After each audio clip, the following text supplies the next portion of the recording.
What is up, guys, and welcome back to the channel. Game Week 21 starts on Tuesday after the FA Cup games this weekend, so let's talk about our team selections, transfer targets, and some of my top 5 picks this week. I've decided going forward to make these videos shorter and hopefully more engaging for you guys watching. All of the info is still going to be included, but I'll try and keep the rambling to a minimum. I understand that what I'm doing now is completely opposite of what I say I'm going to do, but if you enjoy the new snappier videos, leave a comment down below and let me know if you want to see anything else.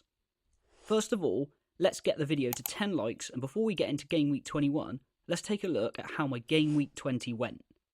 First red arrow in 6 weeks, unfortunately for me, but I only lost around 50k, dropping from 310 to 360k. Not the end of the world. Arsenal conceded a Brighton penalty, which some of you may not be happy about. It did mean that they drew 1-1 with Brighton, taking away Raya and Gabriel's clean sheet points. The rest of the defence didn't do much better either. Fulham drew 2-2 with Ipswich, leaving Robinson on 1, and Trent was the worst of the lot. He absolutely stunk up the gaff against Man United and was given the runaround all game. But we'll talk more about him later on in the video and what my plans are, so stick around. Palmer scored Chelsea's only goal in their 1-1 draw with Palace and picked up all 3 bonus points. Fernandes returned from his ban for a match against Liverpool at Anfield, assisting Martinez's goal, picking up 2 bonus points and ending on 7. Yet another blank for Enzo, that's 4 in a row now, and the player that I seriously need to think about getting out. Salah was absolutely nowhere all game, but in typical fashion still managed to get on the score sheet regardless. He scored a penalty that was given after De Ligt handballed it in the area. Not an absolute haul like we're used to these days, but 14 points nonetheless. All the forwards came in pretty clutch this week. They all scored in their respective fixtures. João Pedro won and scored the contentious penalty against Arsenal. Isak scored in Newcastle's 2-1 win against Spurs. And Wood, as always, was in the right place at the right time to net one of Forest's goals against Wolves. Now that we've gone over Game Week 20, let's move on to my Game Week 21 transfer targets, top 5s and team selection. But before we do, please consider subscribing to the channel. Only 2.5% of people watching the content are actually subscribed. Before we move on to my top 5 picks for the week, there is one pretty major fixture swing this week with Crystal Palace's fixtures turning. They have a pretty long stretch of good games, including 6 green fixtures running until Game Week 31, in which they play the likes of Leicester, West Ham and Brentford at home in the next 3. There's actually more than a few players I would consider, so let's take a look at my top 5 defenders to see the first. I still think Gabriel is the best defender in the game to own, but Munoz has jumped all the way up to number 2 spot. He's a defender with the highest expected goal involvements over the past 6 weeks, and as we said, Palace's fixtures are only getting better. As I said earlier in the video, I'll run through this quickly, so feel free to pause it if you want to look at some of the data in more detail. Hall, Robinson and Aina make up the top 5 for their fixtures and all-around performances this season. But if you want Aina, I would hold off for one more week as they play Liverpool. You might be thinking there's a big name missing here, and you'd be right. Trent Alexander-Arnold was so bad against Man United that I genuinely think he could be dropped for Bradley. Fernandes starts off the midfielders as they play Southampton this week, but there may be some better longer-term options in Gordon and Mbeumo. Personally, I think I'd hold off on Mbeumo. If you've missed the haul against Southampton, I can't see the same thing happening against City and Liverpool. Sarr is the next Palace player in the list, but it could easily be Eze. I don't think there is much between them, so I'd just save the money and go for Sarr personally.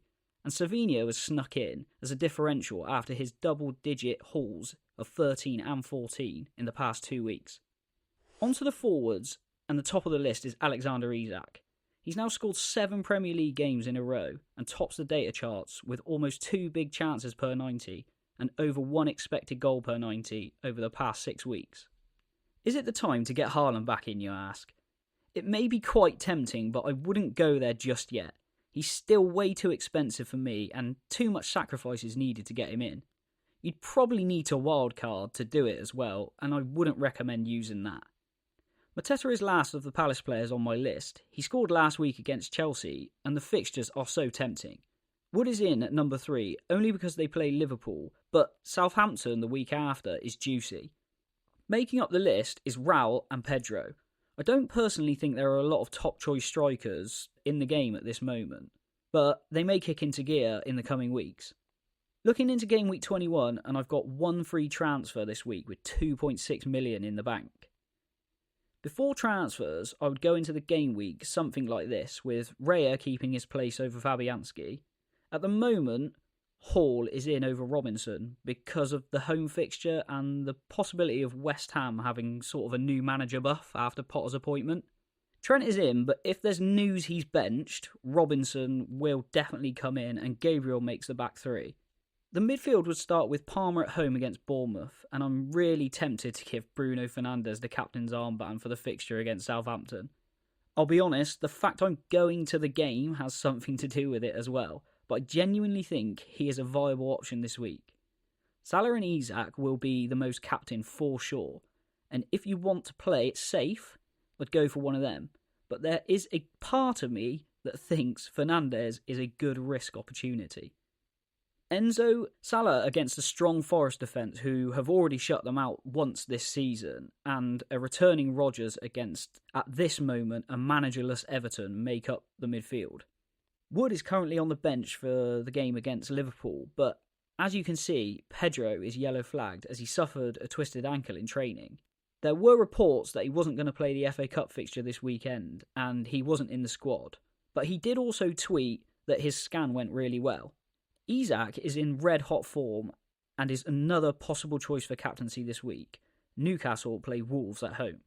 Enzo is the weak link in my team that I would like to sort out, and there are a few options I could go for, with the likes of Sarr or Savinho.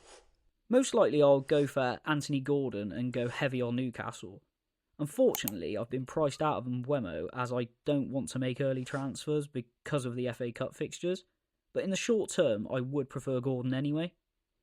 Anyway guys, that's it for another week. If you enjoyed the shorter video, please like and subscribe to the channel for more FPL content throughout the season. Check out some of my other videos and go and take a look at my new TikTok account under the same name, FPL Pinnacle, for more short form content.